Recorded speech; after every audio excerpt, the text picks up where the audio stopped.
জীবনে তো অনেক কষ্ট আসে, কিন্তু জীবনটা তো ছোট না, জীবনটা অনেক বড়। হাসি, কান্না, দুঃখ সবই থাকবে, তাই বলে ভেঙে পড়লে চলবে না। সব দিন যেমন দেখবা সংসারে মাংস ভাত খাওয়া হয় না, অনেকদিন শাক ভাতও খাওয়া হয়, তেমনই জীবনে যদি কষ্ট না আসে, তুমি তো কষ্টটা বুঝতেই পারবে না। যে যে সব কিছু সুখে থাকবে সে কষ্টের দুঃখ করে বুঝবে। তাই কিছু কিছু সময় দুঃখ না পেলে অন্যের দুঃখ সে বুঝতে পারবে না, কষ্টটা বুঝতে যদি আনন্দ পায় তাহলে সে কষ্টের প্রভাবটাই জানবে না, ভাবে আমার জীবন তো এইভাবে কেটে যাচ্ছে।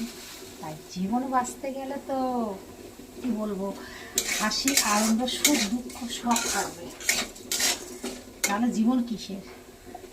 মানুষের যেমন সবদিন শরীর ঠিক থাকে না, দেখবো আগে ভীষণ ভালো, কিন্তু কাউকে ভালো লাগছে না, খুব খারাপ হয়েছে।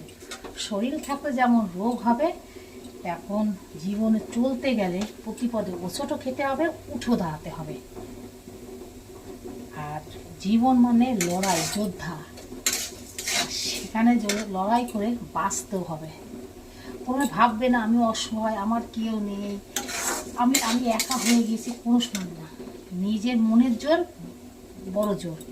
সেখানে হাজার লোকের যদি শক্তি নাও থাকে না, তোমার যদি মনের জোর থাকে, তুমি সেই পথ অতিক্রম করবেই। তাই সবসময় মনের জোর হারানো যাবে না। নিজের বল বাহুবল, তার উপর কোনো বল নেই। তাই কোনো কষ্টকে কষ্ট মনে করবে না, সবসময় মন থেকে মানতে হবে যে হ্যাঁ আমি এটা অতিক্রম করতে পারবই। জন্য কোনো সময় নিজের মনকে কমজোরি ভাববে না, এটা সবসময় মাথায় রাখবে। আমি না পারলেও পারবো, মনের সাহসটা সবসময় জোগাবে। তারপর